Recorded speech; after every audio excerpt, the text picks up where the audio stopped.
Episode 6। वे महिलाओं के लिए हैं, उन्होंने कहा। वे बहुत प्यारे हैं, उन्हें अपने पास रखें, उन्हें मुझ पर बर्बाद मत करो। लिन हुआन हुआन थोड़ा गुस्से में थे। आपका मतलब बर्बाद से क्या है? तुम मेरा परिवार हो, मेरे दिल में तुम सबसे महत्वपूर्ण हो। कोई भी कुरकुरा फल आपके जितना महत्वपूर्ण नहीं है। बाई दी जम गई। उसने अपनी छोटी मादा के चेहरे की ओर देखा। आग की रोशनी में उसका गोरा चेहरा गर्म और जीवंत लग रहा था। उसके हृदय में एक गर्म धारा प्रवाहित हो गई। लिन हुआन हुआन को उसकी निगाहों से थोड़ी शर्मिंदगी महसूस हुई। आप मुझे इस तरह क्यों देख रहे हैं? वह फुसफुसाए, मैंने कभी किसी महिला को इतना कोमल नहीं देखा। हालांकि मादाएं दुर्लभ थी, फिर भी वे पूरी तरह से अस्तित्वहीन नहीं थी। उसने पहले भी कई महिलाओं को देखा था, और बिना किसी अपवाद के वे सभी बिगड़े और स्वेच्छाचारी थी।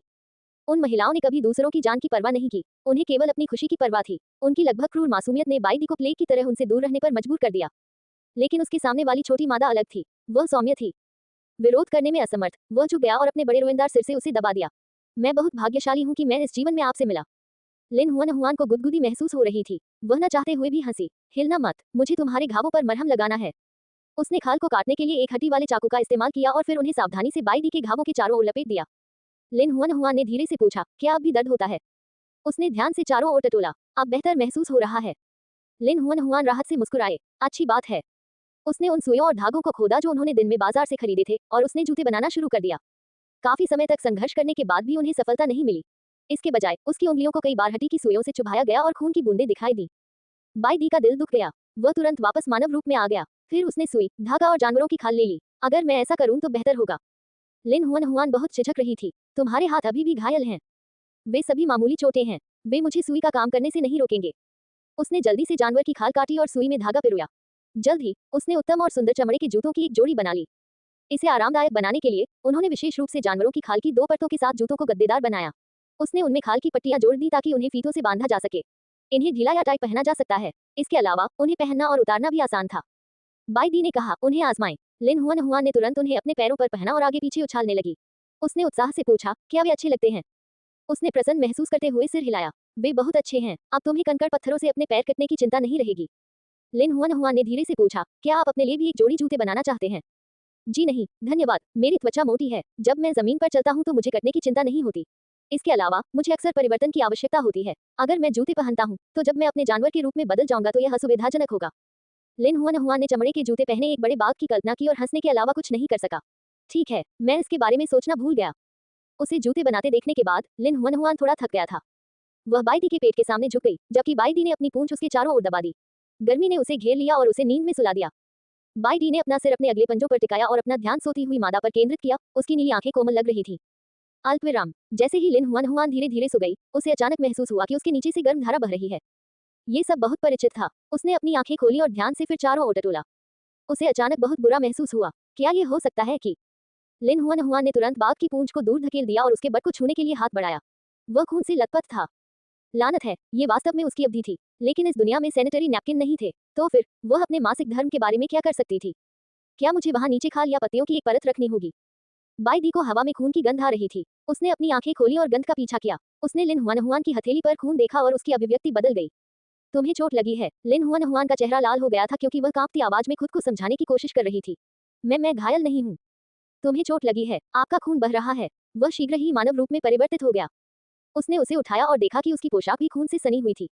बहुत खून बह गया था। उसकी छोटी मादा गंभीर रूप से घायल हो गई होगी। बाई दी ने अपने शरीर से छुपी हुई पोशाक को फाड़ दिया। तभी उन्हें एहसास हुआ कि उनके पैरों के बीच से खून बह रहा था। लिन हुआन हुआन के संघर्ष और प्रतिरोध को नजरअंदाज करते हुए उसने उसके पैरों को जबरदस्ती खोला और खून बह रहे घाव की जांच की। लिन हुआन हुआन इतनी शर्मिंदा और क्रोधित थी कि वह मरना चाहती थी। मुझे जाने दो, मैं वास्तव में घायल नहीं हूँ। ये रक्तस्राव सामान्य है, बस मुझे कुछ दिनों के लिए चुपचाप पड़े रहने दो। हालांकि उसने उस पर विश्वास करने से इनकार कर दिया। उसे दृढ़ता से विश्वास था कि उसकी छोटी मादा को बहुत चोट लगी है। उसका चेहरा चिंता से सफेद था, उसकी नीली आंखें भय से भरी हुई थी। जब बाई दी अभी छोटी थी, उसके भाई की घावों की गंभीरता के कारण मृत्यु हो गई। उसने देखा कि उसका भाई खून से लथपथ पड़ा हुआ था और उसका शरीर धीरे धीरे अकड़ रहा था। किसी प्रियजन को खोने के दुख ने उसे लगभग तोड़ दिया था।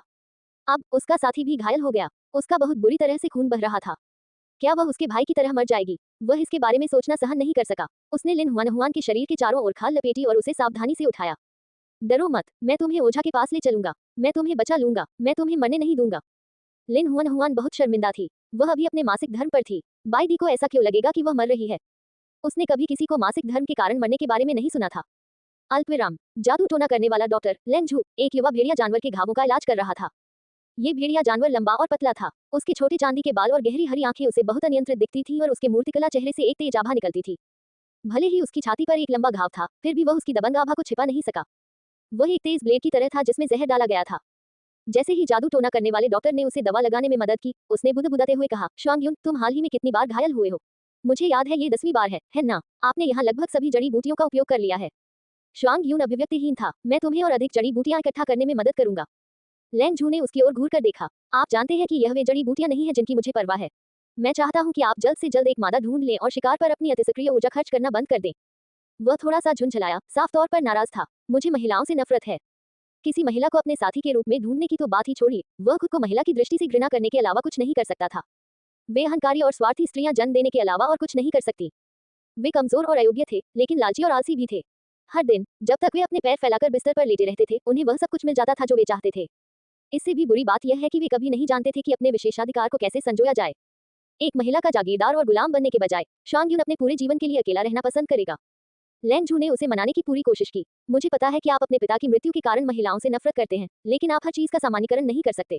सभी महिलाएं तुम्हारी मां की तरह हृदयहीन नहीं होती। पर्याप्त। मैं दोबारा महिला शब्द नहीं सुनना चाहती। शुआंग यून अपने चेहरे पर एक भयानक भाव के साथ अचानक उठ खड़ा हुआ।